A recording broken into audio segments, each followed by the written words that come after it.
à la critique exigeante pour le top 5 de mes films préférés Dragon Ball. Normal, Z, GT, Super, tout confondu. Ça pourrait être plus que top 5, on s'entend qu'il n'y a pas un top 10, donc allons-y pour un top 5 et prochaine fois je ferai un top 5 des OAV, parce que ça va surtout être ça, que je déteste le plus.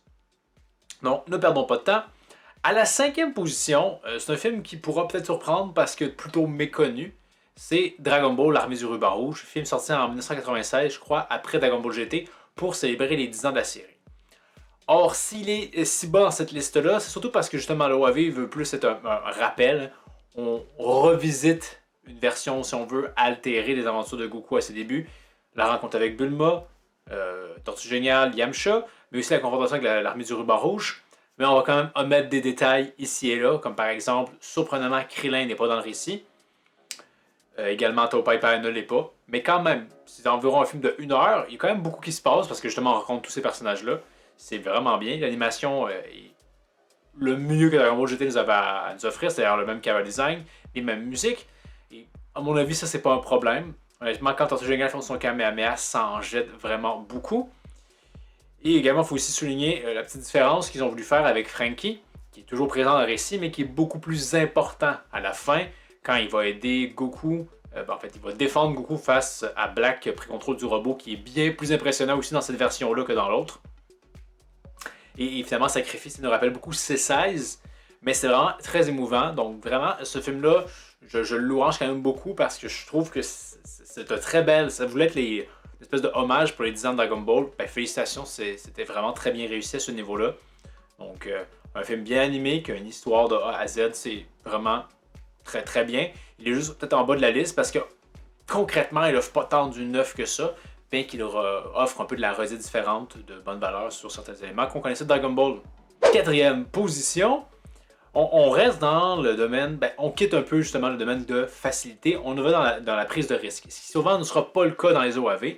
C'est donc le dernier film OAV de Dragon Ball Z, Tapion. Peut-être que ça a un autre nom ce film-là, mais si je dis Tapion, vous savez de ce dont je parle. C'est un OAV qui est audacieux parce que généralement ce qu'on faisait, c'est qu'on introduit de nouveaux méchants, pas de nouveaux héros parce que ce sont nos héros qu'on voit et basta.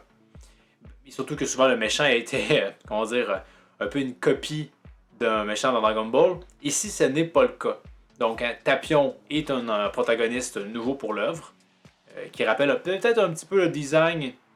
Non, c'est pas plus Tapion qui a inspiré le design de Baby.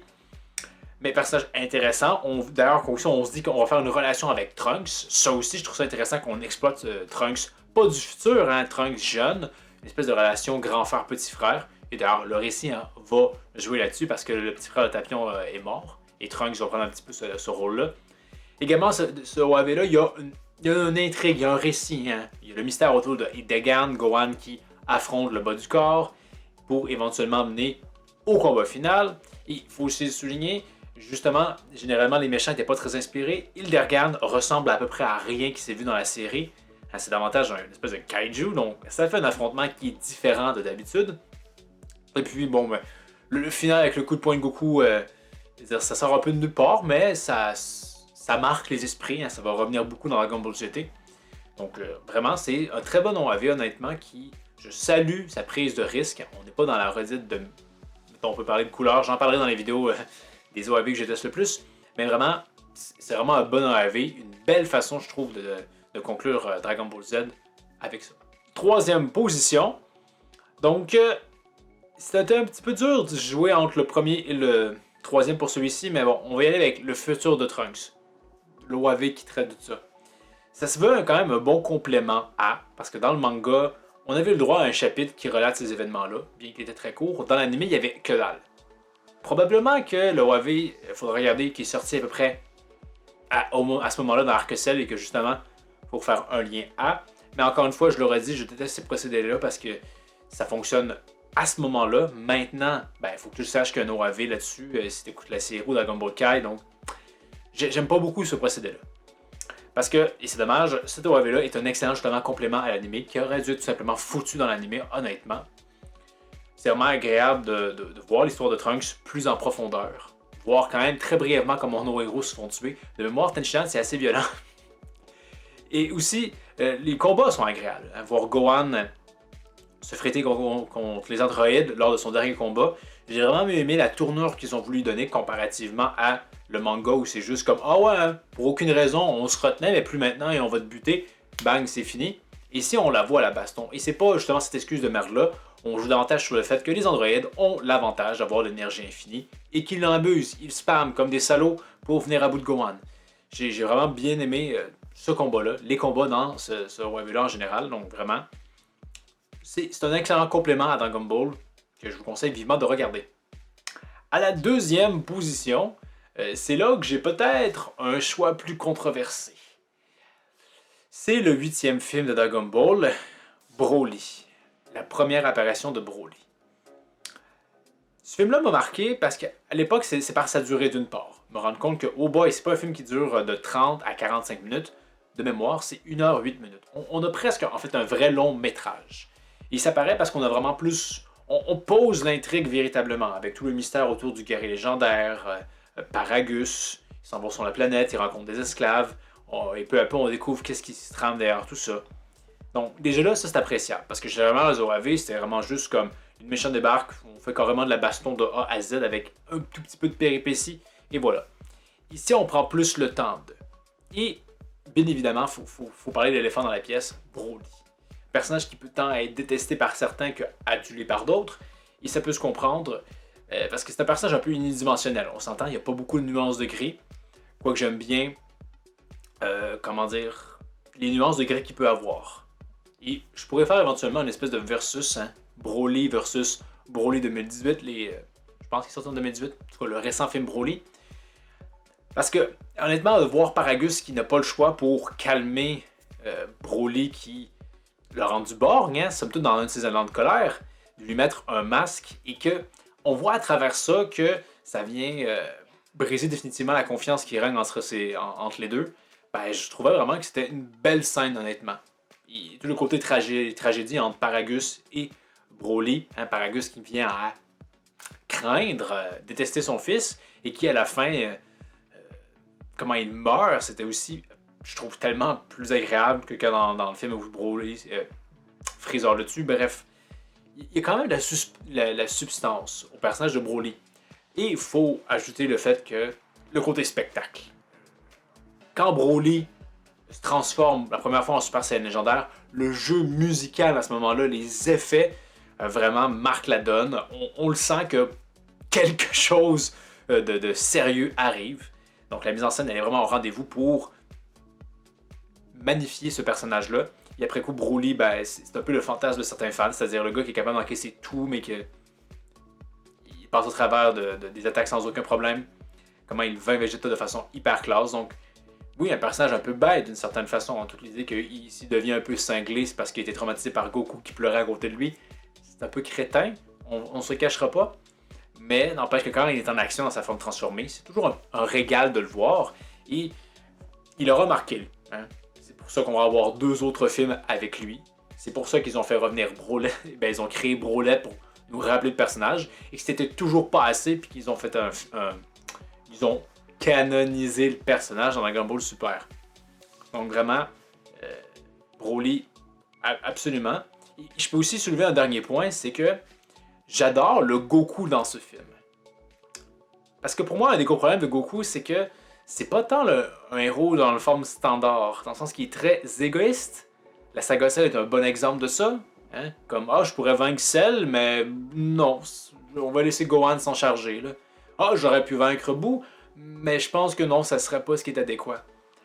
Alors que dans ce film, à la fin, Goku se relève tant bien que mal. Il va absorber l'énergie des autres tant bien que mal, parce qu'il le dit lui-même. Et encore une fois, je salue vraiment le travail de Patrick Borg dans la version française. Je trouve qu'il fait vraiment bien le café. En japonais, ça doit passer tellement moins bien.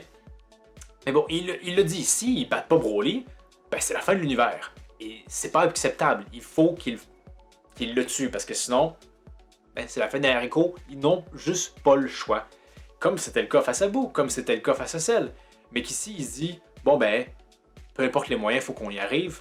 Ça fait du bien. On s'entendra que dans les OAV, ça a toujours été généralement ça. C'est-à-dire que nos héros ont souvent moins de scrupules dans comment ils vaincent des ennemis dans la série. Et j'ai toujours davantage apprécié ça, même si c'est quand même différent. Et ce film-là, vraiment, le représente 1000 fois, à travers même Goku qui le dit littéralement lui-même. Donc vraiment, c'est un, je trouve, très bon film qui a marqué les esprits pour de très bonnes raisons. Et, ouais, deuxième position sans aucune hésitation, mais il est bien évidemment détrôné et je pense que tout le monde le voit venir, hein, par l'histoire de Badak.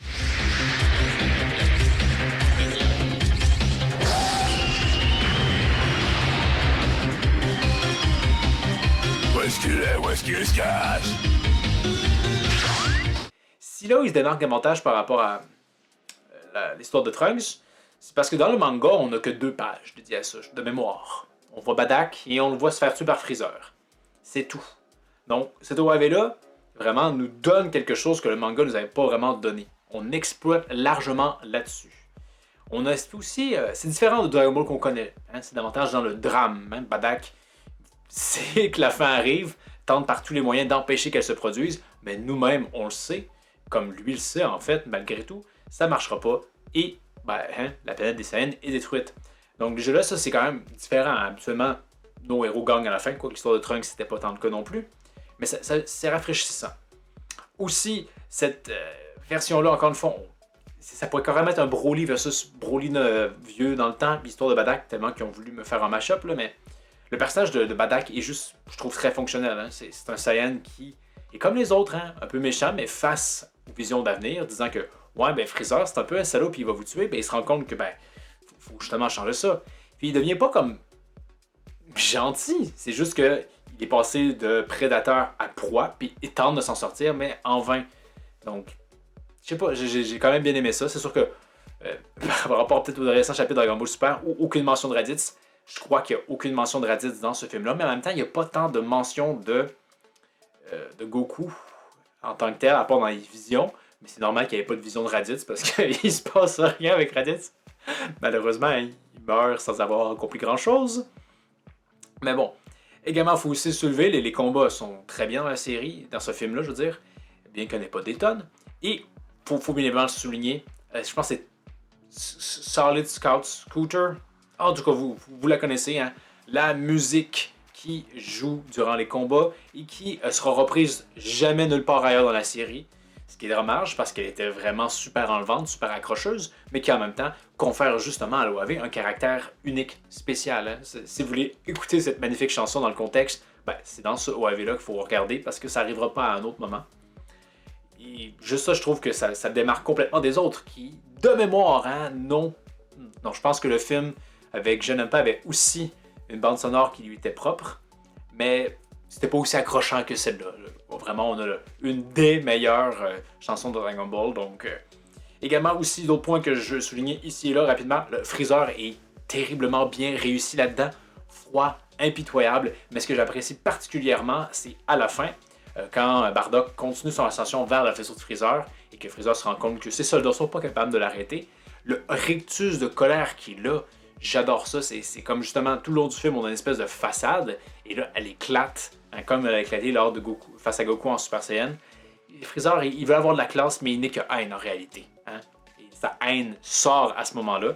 Et j'adore aussi le fait qu'en sortant, juste pour pouvoir tuer Badak, mais aussi la planète, hein, il y a les soldats, et même les soldats eux sont terrifiés, sont apeurés de se dire comme oh putain, Freezer va nous buter aussi en même temps.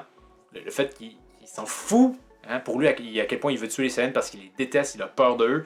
Il ne sait même pas à buter combien de ses soldats 500, 1000. Je sais pas, c'est vraiment une belle. Tu sais, quand. L'idée, j'en perds mes mots. Quand on s'imaginait la destruction de la planète Vegeta, il y avait plein de scénarios en tête, et l'idée de faire un OAV de ça, comme toujours, hein, on se dit que ça peut passer ou ça peut casser. Ici, ça passe merveilleusement bien. Vraiment, quelque chose de cultissime. À peu près tout est très bien réussi dans cet OAV-là. C'est d'autant plus dommage que quand ils vont canoniser le tout, à mon avis, ils vont juste se casser la gueule. Forcément, parce que l'OAV était si bien réussi. Donc, ceci conclurait mon top 5 des films OAV de Dragon Ball. Donc, faites-moi part de commentaires. Qu'est-ce que vous pensez de ma sélection? Et est-ce que vous, il y a des OAV que vous vous dites « Ah non, moi je l'aurais mis à telle place par rapport à un de ma liste. » Donc, faites-moi part dans les commentaires. C'est toujours hyper intéressant de discuter de tout et n'importe quoi, mais particulièrement du sujet en question. Donc pour la prochaine critique exigeante, je ne sais plus, peut-être que le chapitre Dragon Ball Super va sortir avant ma prochaine vidéo qui va être un top 5 des OAV que je déteste le plus dans Dragon Ball parce que on se cachera pas, hein, c'était pas tout le temps très bien. Donc, à voir dans le futur. Donc comme toujours, hein, merci d'avoir regardé, n'hésitez pas à commenter, partager, regarder d'autres vidéos, vous abonner, propager la bonne nouvelle, et je vous dis à la prochaine critique exigeante.